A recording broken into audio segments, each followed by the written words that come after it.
من الشيطان الرجيم ببركة وبعزمة بسم الله الرحمن الرحيم ثم دنا فتدلى فكان قاب قوسين أو أدنى فأوحى إلى عبده ما أوحى صدق الله مولانا العظيم وصدق رسوله النبي الحبيب الكريم ونحن على ذلك من الشاهدين والشاكرين والحمد لله رب العالمين رب صل وسلم وبارك عليه نهايت قابل احترام উপস্থিত মোহাম্মদিয়া শাহে জামে মসজিদের সম্মানিত মসজিদ পরিচালনা কমিটি ও আরাকিনে গাউসিয়া কমিটি বাংলাদেশ তথা দূর দূরান্ত থেকে আগত পবিত্র রজবুল মুরাজ্জম শরীফের চতুর্থ জুমার নামাজ আদায় করার মানুষে জমায়েত হওয়া পরম শ্রদ্ধা মহাজন মুসল্লি کرام এবং দূর দূরান্ত থেকে এসে পবিত্র জুমার নামাজ আদায় করার মানুষে উপস্থিত হয়েছেন আল্লাহ সুবহানাহু ওয়া তাআলা আমাদের সকলের উপস্থিতি আল্লাহ কবুল আর মঞ্জুর করুন সবাই বলি আমিন আল্লাহ সুবহানাহু ওয়া তাআলা আমাদেরকে এই বুজুর্গ মসজিদে আসার বসার আল্লাহ সুবহানাহু ওয়া তাআলা সামান্যটুকু ইবাদত বন্দি করার আল্লাহ তৌফিক দান করেছেন সেই রব্বুল ইজ্জত দরবারে শুকরিয়া আদায় করি একবার বলি আলহামদুলিল্লাহ সম্মানিত হাজির کرام গত জুমায় আপনাদের খেদমতে মেরাজুন নবী সাল্লাল্লাহু আলাইহি ওয়াসাল্লাম সম্পর্কে আলোকপাত করেছিলাম আজ আপনারা জানেন মেরাজুন নবী সাল্লাল্লাহু আলাইহি ওয়াসাল্লাম সংগঠিত হয়েছে এটা সত্য আজ সেই দিবস মেরাজুন নবী সাল্লাল্লাহু আলাইহি ওয়াসাল্লাম আজ রজনীতে পালিত হবে গত জুমায় এলান হয়েছে মেরাজুন নবী সাল্লাল্লাহু আলাইহি ওয়াসাল্লাম সম্পর্কে আলোকপাত করার আজ আপনাদের খেদমতে আলোচনা পেশ করব মেরাজ শরীফ সংগঠিত কিভাবে সংগঠিত হয়েছে এবং প্রমাণ দলিল সহ রাসূল পাক সাল্লাল্লাহু আলাইহি ওয়াসাল্লাম যে প্রমাণগুলো দিয়েছেন فكان قاب قوسين أو أدنى فأوحى إلى عبده ما أوحى সূরা নাজমের মধ্যে আল্লাহ সুবহানাহু ওয়া তাআলা খুব চমৎকার ভাবে ঘোষণা দিলেন আল্লাহ সুবহানাহু ওয়া তাআলার সাথে যে দিদারে ধন্য করেছেন রাসূল পাক সাল্লাল্লাহু আলাইহি ওয়াসাল্লামকে যখন উর্দু জগতে নিয়ে গিয়েছিল আল্লাহ সুবহানাহু ওয়া তাআলা বলেন ওয়া হুয়া বিল উফুকিল আ'লা মাহবুব নবীর যদি নূর এমন উর্দু জগতে উঠে গিয়েছে সর্বোচ্চ আকাশ সর্বোচ্চ সীমানায় দিগন্তে উঠে পৌঁছেছে সুম্মা দানা ফাতাদাল্লা অতঃপর মাহবুব নবী যখন নিকটবর্তী এসেছে আল্লাহ সুবহানাহু ওয়া তাআলার নূর রাসূল পাক সাল্লাল্লাহু আলাইহি ওয়াসাল্লামের সান্নিধ্যে এসেছে অর্থাৎ কত দূরে ফাকানা কাবা কাউসাইনি আও আদানা দুই হাতের দূরত্ব চেয়ে আরো নিকটে ফাকানা কাবা কাউসাইনি আও আদানা ফাআওহা ইলা আবদিহি মা আওহা এমন নিকট হয়েছে দুই ধনুকের চেয়েও আরো নিকটবর্তী হয়ে ফাআওহা ইলা আবদিহি মা আওহা অতঃপর আপন বান্দাকে রাসূল পাক সাল্লাল্লাহু আলাইহি ওয়াসাল্লামকে যা ওহী করার তা ওহী করে জানিয়ে দিয়েছেন জোরে বলি সুবহানাল্লাহ তাহলে এই আয়াতে কারিমাগুলোর মধ্যে আল্লাহ সুবহানাহু ওয়া তাআলা ঘোষণা দিয়েছেন যে রাসূল পাক সাল্লাল্লাহু আলাইহি ওয়াসাল্লামকে মেরাজ শরীফ সংগঠিত করেছেন গত জুমায় আপনাদের খেদমতে সিদরাতুল মুনতাহা পর্যন্ত আলোচনা করেছিলাম রাসূল পাক সাল্লাল্লাহু আলাইহি ওয়াসাল্লাম যে হারম শরীফ থেকে বাইতুল্লাহ শরীফ থেকে মসজিদ আকসা পর্যন্ত ভ্রমণ করেছেন সেটার ঘোষণা আল্লাহ সুবহানাহু ওয়া তাআলা সূরা বনী ইসরাঈলের শুরুতেই প্রথম নম্বর আয়াতে আল্লাহ ঘোষণা দিয়েছেন নোট করে দিয়েছেন কোরআন পাকের মধ্যে ওই মসজিদ আকসা থেকে সিদরাতুল মুনতাহা আলা মাকাম পর্যন্ত আল্লাহর সাথে দিদারে ধন্য করেছেন। এটির বর্ণনা আল্লাহ পাক সূরা নাজমের মধ্যে ধারাবাহিকভাবে আলোচনা করেছেন।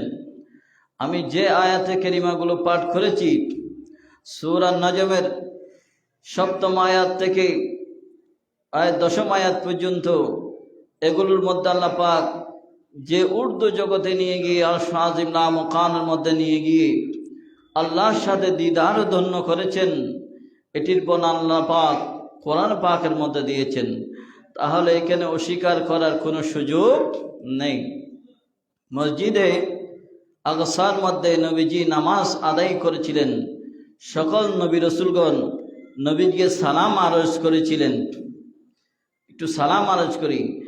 ইয়া নবী সালাম আলাইকা, ইয়া হাবিব সালাম, ইয়া নবী সালাম আলাইকা, ইয়া হাবিব সালাম, আসসালাতু ওয়াসসালাম ইয়া নবী খায়রুল আনাম, ইয়া নবী সালাম আলাইকা, ইয়া রাসূল সালাম, ইয়া নবী সালাম আলাইকা, ইয়া হাবিব সালাম।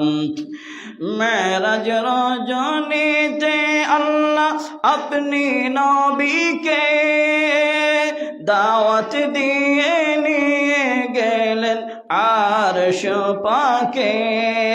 ঠিক না বেঠিক? মেরাজ রজনীতে আল্লাহ আপনি নবীকে দাওয়াত দিয়ে নিয়ে গেলেন আরশ পাকে, দাওয়াত দিয়ে নিয়ে গেলেন আরশ পাকে। রব তাআলা মুহাব্বত, রব তাআলা মুহাব্বত দিয়েছেন সালাম, ইয়া নবী সালাম আলাইকা, ইয়া হাবিব সালাম, ইয়া নবী সালাম আলাইকা, ইয়া হাবিব সালাম। আসসালাতু ওয়াসসালাম, আসসালাতু ওয়াসসালাম ইয়া নবী খায়রুল আনাম, ইয়া নবী সালাম আলাইকা, ইয়া হাবিব সালাম। অপেক্ষা মন গভীরাতে সব নবী রাসূল পড়তে নামাজ দেখতে তারা সেই নূরানি ফুল। ঠিক না বেঠিক? অপেক্ষা মন গভীরাতে সব নবী রাসূল পড়তে নামাজ দেখতে তারা সেই নূরানি ফুল। মসজিদে আকসাতে বরকতময় নামাজে, মসজিদে আকসাতে বরকতময় রজনীতে হয়েছেন ইমাম, ইয়া নবী সালাম আলাইকা, ইয়া রাসূল সালাম, ইয়া নবী সালাম আলাইকা, ইয়া হাবিব সালাম। আসসালাতু ওয়াসসালাম ইয়া নবী খায়রুল আনাম, ইয়া নবী সালাম আলাইকা, ইয়া হাবিব সালাম। আল্লাহুম্মা সাল্লি আলা সাইয়্যিদিনা মাওলানা মুহাম্মদ ওয়া আলা আলি সাইয়্যিদিনা। নবীজি মসজিদে আকসাতে 2 রাকাত নামাজের ইমামতি করে নবীজি সাল্লাল্লাহু আলাইহি সাল্লাম উর্দু জগতে চলে গেলেন বুরাক নিয়ে গিয়েছেন। হযরত জিবরিল আলাইহিস সালাম সহ প্রথম আসমান, দ্বিতীয় আসমান, তৃতীয় আসমান, চতুর্থ আসমান, পঞ্চম, ষষ্ঠ, সপ্তম আসমান সিদরাতুল মুনতাহা থেকে রফরফ বাহনের আরোহণ করিয়া নবীজি আরশ মুকাল্লা মুকান গিয়ে নবীজি আল্লাহর সাথে দিদার দন্য হয়েছেন। জোরে বলি সুবহানাল্লাহ। আল্লাহ সুবহানাহু ওয়া তাআলা আপন বান্দাকে পেয়ে এমন খুশি হয়েছেন, ধন্য করেছেন, দিদার ধন্য করেছেন। আমার আল্লাহ বলেন ফাওহা ইলা আবদিহি মা আওহা, হাবিব আপনি যা জানতেন না সব কিছু জানিয়ে দিলাম, যা ওহী করার সব কিছু ওহীর মাধ্যমে আমি আপনাকে জানিয়ে দিলাম। তাহলে নবী সব জানা না জানে? দুনিয়াতে কি হবে, দুনিয়ার বাইরে কি হবে, কিয়ামতে কি হবে, কিয়ামতের পূর্বে কি হয়েছে, কি হবে, সব কিছুর ইলম, সব কিছুর জ্ঞান আল্লাহ পাক মেরাজুন নবী সাল্লাল্লাহু আলাইহি ওয়াসাল্লামে নিয়ে গিয়ে দুলহান বানিয়ে নবীজিকে সব বিষয়ের খবর নবীজিকে জানিয়ে দিলেন। সেজন্য তো বলেন ইন্না আরসালনাকা শাহিদাও ওয়া মুবাশশিরাও ওয়া নাযীরা। আল্লাহ পাক নিশ্চয় নবীজি সাল্লাল্লাহু আলাইহি ওয়াসাল্লামকে সাক্ষীদাতা হিসেবে প্রেরণ করেছেন। সাক্ষী, সাক্ষ্য যিনি দেখেন, যিনি কানে শুনেন, চোখে দেখতে হবে, কানে শুনতে হবে, ঠিক না বেঠিক? অনেকে চোখে দেখেছে কানে শোনা নাই, তাহলে সাক্ষী এটা সম্পূর্ণ হবে না। সাক্ষী তখনই হয় যখনই কোনো ব্যক্তি কানে শুনেছে, চোখে দেখেছে, তার সাক্ষ্য সত্য। তার সাক্ষ্য কি? সত্য। আল্লাহ সুবহানাহু ওয়া তাআলা নবীজিকে দ্বিধারদন্য করে সব বিষয়ের খবর নবীজি জানিয়ে দিয়ে নবীজি যখন চলে আসতে লাগলেন, আস্তে আস্তে ওই ষষ্ঠ আসমানের মধ্যে যখন এসেছেন, এটা বুখারী শরীফ, মুসলিম শরীফের মধ্যে রওয়ায়াত হয়েছে হাদিসে পাক, যে মূসা আলাইহিস সালামের সাথে কথোপকথন হয়েছে। মূসা আলাইহিস সালাম জিজ্ঞাসা করলেন, হাবিব আপনাকে আল্লাহ কি দিয়েছেন? নবীজি বললেন আমার উম্মতের জন্য 50 ওয়াক্ত নামাজ দিয়েছেন। কয় ওয়াক্ত? 50 ওয়াক্ত নামাজ। যদি এখন বর্তমান থাকতো, কোনো আল্লাহর বান্দা পড়তো 50 ওয়াক্ত? বলুন, 5 ওয়াক্ত পড়তে পারতেছি না, 50 ওয়াক্ত কেমনে পড়তাম? কিন্তু সারাদিন নামাজ পড়তে পড়তে সময় চলে যেত। মূসা আলাইহিস সালাম বলেন, ওগো হাবিব সরকার দো আলম নূর মুজাসসাম শফিউল মদিনা রাহমাত আলম, হুজুর আপনি আবার আল্লাহর দরবারে যান, আপনার উম্মত 50 ওয়াক্ত নামাজ কোনোদিনও আদায় করতে পারবে না। আমি মূসার উম্মত 50 ওয়াক্ত নামাজ আদায় করিনি। ও হাবিব আপনি যান, আপনি গিয়ে 50 ওয়াক্ত থেকে আবেদন করে কমিয়ে নিয়ে আসেন। আল্লাহর দরবারে চলে গেলেন, আবার আল্লাহ সুবহানাহু ওয়া তাআলা 10 ওয়াক্ত কমিয়ে দিলেন।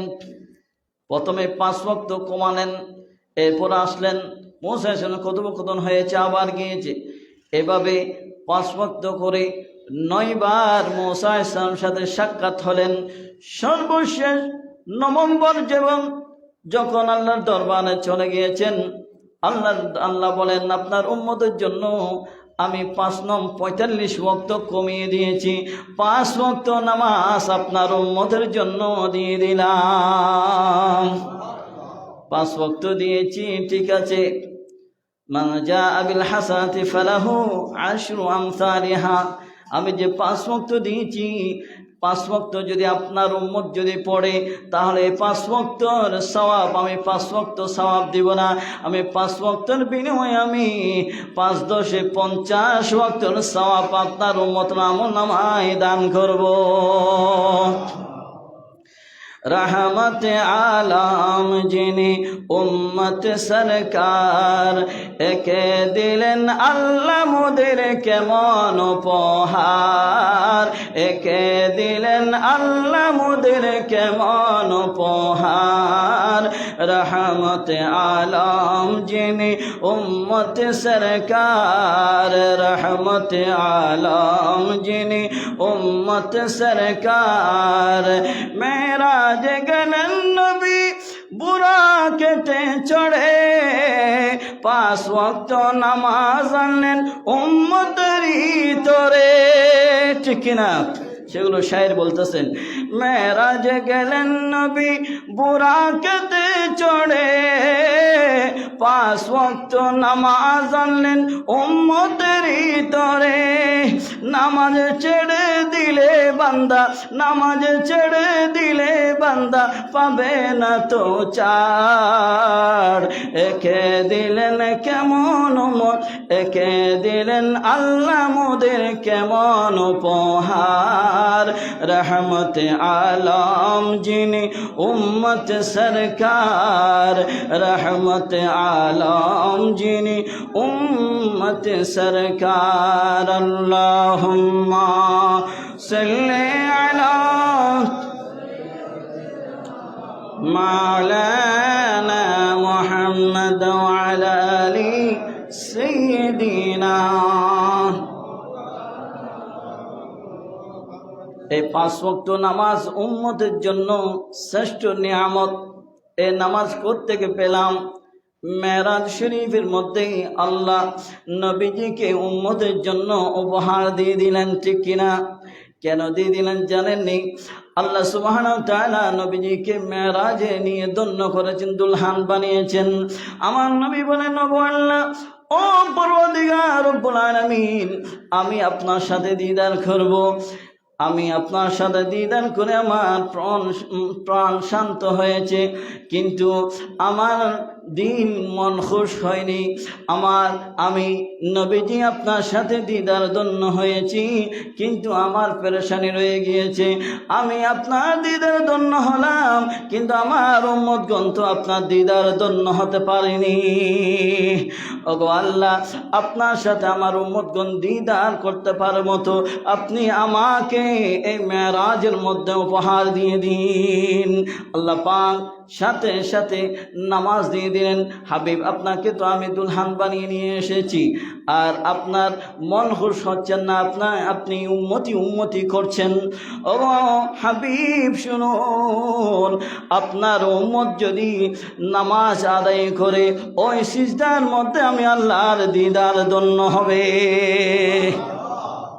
তাহলে উম্মতে মুহাম্মদের জন্য নামাজ দিয়ে দিলেন, কার সাথে দিদার করার জন্য?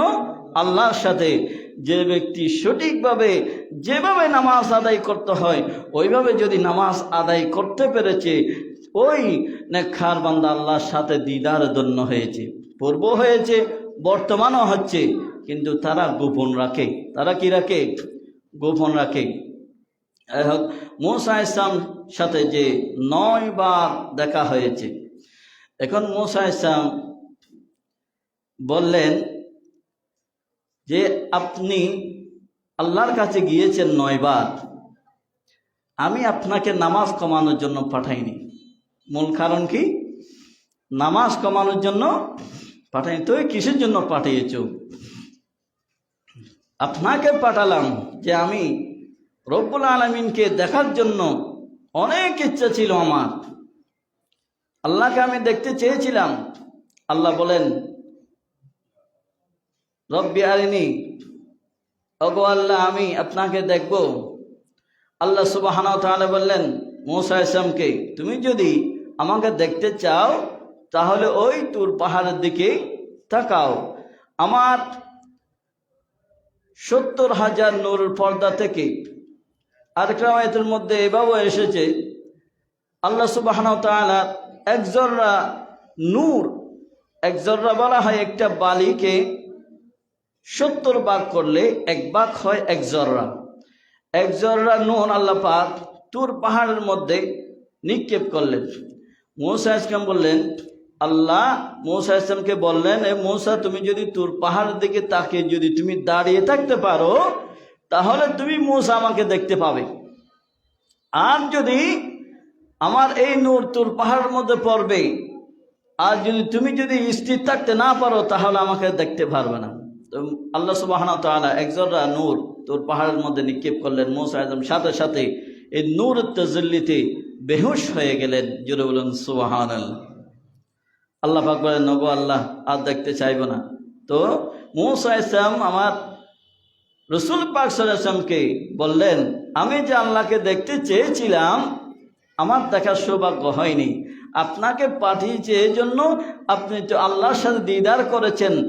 আপনাকে দেখে আমি আল্লাহর দিদার, এটা আমি মনের মধ্যে তৃপ্তি পেলাম। জোরে বলুন সুবহানাল্লাহ। তাহলে নবীজিকে দেখে মূসা আলাইহিস সালাম কি করলেন? আল্লাহর সাথে দিদার যে ধন্য হয়েছেন, আল্লাহর সাথে দিদারের সাথে সাব্যস্ত করেছেন। একজন নবী হয়ে যদি সাব্যস্ত করেন, এটা কি কোনো শিরিক হলো? কোনো শিরিক হয়নি। আল্লাহ পাক বলেন, কুল আতিউল্লাহ ওয়া আতিউর রাসূল। আল্লাহ বলেন, আমাকে যদি মানতে চাও তাহলে আমার হাবিবকে মানো। আমার হাবিবকে অনুসরণ করলে, মানলে আমি আল্লাহকে মানা হয়ে যাবে। এই কোরআন আয়াতে কারিমা সকল নবী রাসূলগণ আমল করতেন, কিন্তু মূসা আলাইহিস সালাম স্পেশালভাবে আমল করেছেন। একটু বলুন সুবহানাল্লাহ। তো এখন চলে আসলেন নবীজি, সংক্ষেপে বলতে হচ্ছে নবী সাল্লাল্লাহু আলাইহি সাল্লাম হাতিমে কাবার মধ্যে এসে বলতে লাগলেন যে আমি মেরাজের মধ্যে গিয়েছিলাম। আপনারা জানেন অনেকেই অস্বীকার করেছে, আবু জাহেলও অস্বীকার করেছে, এবং তারা একটা গোল বৈঠক বসলো, কাফেররা গোল বৈঠক বসে তারা সিদ্ধান্ত নিল যে নবীজি মেরাজের মধ্যে গিয়েছেন, এটার প্রমাণ কি? আমরা প্রমাণ চাইব, আমরা প্রমাণ চাইব। মসজিদ আকসার মধ্যে গিয়েছেন, এটার প্রমাণ চাইব। সকলে কাফেররা সকলেই নবীজির দরবারে আসলেন। নবীজির দরবারে এসে জিজ্ঞাসা করলেন, ইয়া রাসূলুল্লাহ, ইয়া হাবিবাল্লাহ, আপনি যে উর্দু জগতে গিয়েছেন, এটার প্রমাণ কি? মসজিদ আকসার মধ্যে গিয়েছেন, এখান থেকে যেতে 1 মাস বা 2 মাস সময় লাগে, এত বিশাল দূরত্বের পথ আপনি মাত্র কিছু সময়ের মধ্যে কেমনে গেলেন, আসলেন কেমনে? আপনি যে গিয়েছেন এটার প্রমাণ আমাদেরকে দিতে হবে, তো আমরা বিশ্বাস করব। কারা বলতেছে? কাফেররা বলতেছে।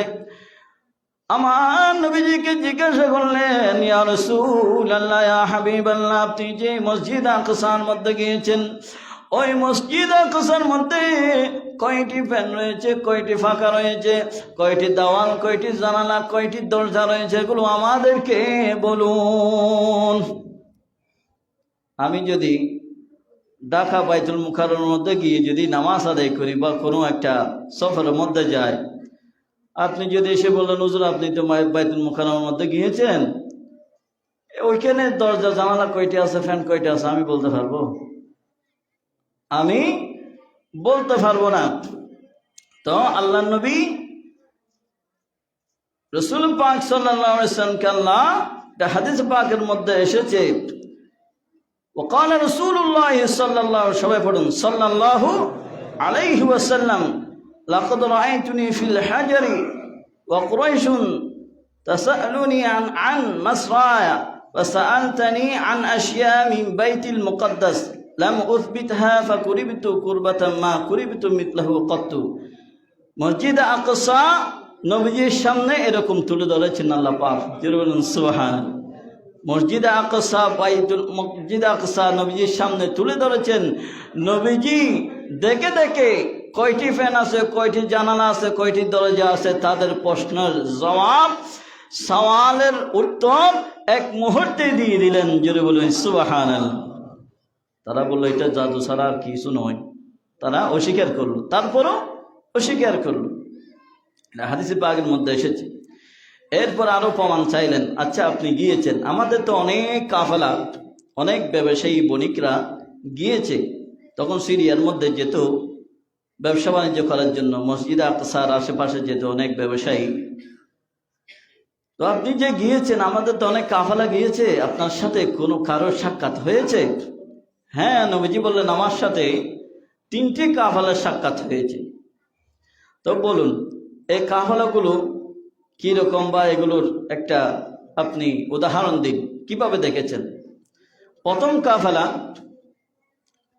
কাফেলা আমি দেখেছি, তারা বৈঠক করে একটু বিশ্রাম নিচ্ছে, এবং তাদের কাছে একটু পানি ছিল, এবং তাদের একটু উট হারিয়ে গিয়েছিল। নবীজি বললেন আমি তাদের ওই পানি থেকে 1 গ্লাস পানি পান করেছি, এবং তাদেরকে বলেছি তোমাদের ওই উট অমুক জায়গার মধ্যে আটকে আছে। তারা বলল হঠাৎ করে এত রাতে মুহাম্মদ আরবি সাল্লাল্লাহু আলাইহি ওয়াসাল্লাম আওয়াজ কোত্থেকে আসলো? তারা হুবহু ওই নবীজি যেভাবে বাঁচিয়ে দিলেন, অমুক পাহাড়ের কর্নারে তোমার উট আটকিয়ে গেল, ওখানে তালাশ করে দেখলেন উট পাওয়া গেল। যদি বলি সুবহানাল্লাহ। এরপর আর একটু সামনে গেলাম, আমি যখন বুরাক নিয়ে আরোহণ করছি, বুরাকের গতি এত দ্রুত ছিল, চোখের পলক যেখানে গিয়ে শেষ, এর চেয়ে আরো দ্রুত। বর্তমান বিজ্ঞানীরা তারা দ্রুত যান আবিষ্কার করার জন্য তারা চেষ্টা করলো, তারা রিসার্চ করলো। তারা মুসলমান নয়, খ্রিস্টান, কাফেররা ও মুসলমানরা, নাসাইরা, তারা আলোচনা করে, রিসার্চ করে তারা দ্রুত যান আবিষ্কার করলো। মেরাজ শরীফ থেকে ওই বুরাক নিয়ে আলোচনা করে তারা রকেট আবিষ্কার করলো। বর্তমান রকেট আবিষ্কার করলো ওই বুরাক নিয়ে রিসার্চ করে। তাহলে দেখা যায় আমরা সায়েন্টিফিক নিয়ে, বৈজ্ঞানিক নিয়ে আলোচনা করলেও আমরা দেখতে পাই মেরাজ শরীফ এটা সত্য। তো বুরাক নিয়ে যখন যাচ্ছেন, দুইজন ওই উটের মধ্যে ছিল, নবীজি যখন দ্রুত যাচ্ছেন, ওই দুইজন ওই উট একটু বিচলিত হয়ে, একটু ভয় পেয়ে একটু জারা দিলেন, তখন ওই দুইজন পড়ে গেল। দুইজনের মধ্যে পিছনে যিনি ছিলেন উনি পড়ে ওনার হাতের হাড় ভেঙে গেল। তাহলে এখন আরো তো কি পেল, কাফেররা সুযোগ পেয়ে গেল, হাড় ভেঙে গিয়েছে বলেছে, এখন হবুয়া হয় কিনা আমরা দেখব। আচ্ছা, নবীজি এরপরে আরো দ্রুত যাচ্ছেন। এরপরে তৃতীয় কাফেলা দেখলেন, তাদের দুইটা বড় বড় ব্যবসায়ী গাইড মালামাল কিসের উপর নিল? উটের উপর, গাদার উপর নিল, এবং তারা পিছিয়ে পিছিয়ে হেঁটে হেঁটে আসতে লাগলো। তার তিনটি কাফালা উদাহরণ দিলেন, কিভাবে দেখলেন। এখন তারা আবার প্রশ্ন করলো, হুজুর এগুলো কখন আসবে? দেখুন, কাফেরদের প্রশ্নের আর শেষ নাই, একটার পর একটা আটকানোর চেষ্টা। দুশ্মনের কাজ কি করা? দুশ্মনী করা। দুশ্মনের কাজ সব সময় আটকানো। তারা আটকানোর জন্য নবীজিকে আরো প্রশ্ন করলেন, তারা কখন আসবে, কোন সময় আসবে? এই তিনটি কাফেলা। নবীজি বললেন, প্রথম কাফেলা সূর্য উদয় হওয়ার সময় চলে আসবে। দ্বিতীয় কাফেলা আসবে সূর্য যখন স্থির হবে, মধ্যম আকাশে স্থির হবে, তখন চলে আসবে। তৃতীয় কাফেলা কখন আসবে? তৃতীয় কাফেলা আসবে ওই সময়, যে সময় সূর্য ডুবে যাওয়ার পূর্ব মুহূর্তেই চলে আসবে। জোরে বলি সুবহানাল্লাহ।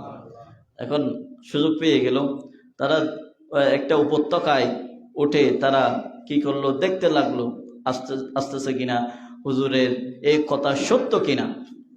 এখন এদিকে আবু বকর সিদ্দিক রাদিয়াল্লাহু তাআলা আনহু আরেকটা উপত্যকার মধ্যে উঠে দেখতে লাগলেন তারা কাফেলা আসতেছে কিনা। এখন সূর্য উদিত হচ্ছে, আবু জাহেলের লোকরা তারা চিৎকার দিয়ে উঠল, হে মুহাম্মদ আরবি, হে নবীর উম্মতরা, নবীর অনুসারে শুনো, নবীজি তো বলেছে সূর্য উদিত হওয়ার সময় প্রথম কাফেলা চলে আসবে। দেখো দেখো, এখনো আসতেছে না, সূর্য উদিত হতে লাগলো। আর এদিক থেকে হযরত আবু বকর সিদ্দিক রাদিয়াল্লাহু তাআলা আনহু ডাক দিলেন, হে কাফেররা শোনো, তোমরা সূর্যের দিকে তাকাচ্ছ আর আমি সিদ্দিক আকবর তাকাচ্ছি কাফেলার দিকে। দেখো দেখো, কাফেলা চলে আসছে, তোমরা সূর্যের দিকে না তাকিয়ে ওই কাফেলার দিকে তাকাও। সাথে সাথে কাফেলা চলে আসলো, তারা ফেলিওর হলো, এবং দ্বিতীয় কাফেলা ঠিক সময় চলে আসলো, সূর্য স্থির হওয়ার সময় চলে আসলো। এবং তৃতীয় কাফেলা এখন সূর্য ডুবা ডুবা অবস্থায়, এখনো আসতেছে না। কি ব্যাপার? তৃতীয় কাফেলা এখনো আসতেছে না। এখন আল্লাহ সুবহানাহু ওয়া তাআলা সূর্যকে অর্ডার দিলেন, এই সূর্য, আমার হাবিব যে বলেছে সূর্য অস্তমিত যাওয়ার পূর্বেই চলে আসবে, যতক্ষণ পর্যন্ত ওই কাফেলা এসে পৌঁছাবে না ততক্ষণ পর্যন্ত তুমি সূর্য ডুববে না। যেটা বলি সুবহানাল্লাহ। এখন এদিকে আবু জাহেলের কাফেলারা তারা বলল, কি রে, টাইম তো চলে যাচ্ছে, এখনো সূর্য কেন ডুবছে না? টাইম চলে যাচ্ছে, সময় চলে যাচ্ছে, সূর্য ডুবছে না, কি ব্যাপার? তারা এভাবে বলছে। এবং ওই কাফেলা যখনই চলে আসছে তখনই সূর্য ডুবে গেছে। জুড়ে বলেন সুবহানাল্লাহ। তিনটি কাফেলা চলে আসলেন এবং ওই যে হাট ভেঙে গিয়েছে বলছে দ্বিতীয় কাফেলার একজন লোক, ঠিক ওই দ্বিতীয় কাফেলার একজন লোকের হাট ভেঙে গিয়েছে এবং তার হাতের মধ্যে ব্যান্ডেজ, এটাও প্রমাণিত হলো। তাহলে নবীজি যেভাবে বর্ণনা দিয়েছেন মেরাজ শরীফের, সেই সঠিকভাবে এই বর্ণনার সত্যায়িত তারা পেয়েছেন। পাওয়ার পরও আবু জাহেলের লোকেরা, কাফেররা, তারা বলছে এটা জাদু ছাড়া আর কিছু নয়। তারা তারপরও অস্বীকার করেছে। আর যারা অস্বীকার করেছে তারা কাফের হয়েছে, জিন্দিক হয়েছে, নাস্তিক হয়েছে, মুরতাদ হয়েছে। আর যারা বিশ্বাস করেছে তারা সিদ্দিক আকবর হয়েছে, তারা জান্নাতি মেহমান হয়েছে। জোরে বলি সুবহানাল্লাহ। আল্লাহ সুবহানাহু ওয়া তাআলা আমাদেরকে মেরাজুন নবী সাল্লাল্লাহু আলাইহি ওয়াসাল্লাম বিশ্বাস করার, ঈমান মজবুত করার, এবং যে মেরাজ শরীফ থেকে যেগুলো নিয়ামত এনেছেন, নামাজ শরীফ, নামাজ আমাদেরকে দিয়েছেন, উপহার দিয়েছেন, এই নামাজ সঠিকভাবে আদায় করার আল্লাহ পাক আমাদেরকে তৌফিক দান করুন। আর আজ রাত আপনারা বেশি বেশি ইবাদত বন্দি করবেন এবং আগামীকাল রোজা রাখার চেষ্টা করবেন। একটি রোজা রাখলে আল্লাহ সুবহানাহু ওয়া তাআলা সারা বছরের গুনাহ আল্লাহ পাক মাফ করে দিবেন। আল্লাহ সুবহানাহু ওয়া তাআলা এই একটি রজনীর বরকতে সারা বছর রজনীতে ইবাদত করার সওয়াব আপনার আমল নামায় দান করবেন। আল্লাহ সুবহানাহু ওয়া তাআলা অন্ততপক্ষে আমাদেরকে আগামীকাল একটি রোজা রাখার বা একটির বাইরেও যারা পারেন বেশি বেশি রাখার চেষ্টা করবেন, বেশি রাখলে বেশি সওয়াব পাবেন। অন্ততপক্ষে আমরা একটি দুটি রোজা ইনশাআল্লাহ আল্লাহ আজিজ রাখবো। যারা সুন্নত আদায় করেন না, সুন্নত আদায় করেন। ওয়া আখিরু দাওয়ানা আলহামদুলিল্লাহি রাব্বিল আলামিন। আসসালামু আলাইকুম ওয়া রাহমাতুল্লাহি ওয়া বারাকাতুহু।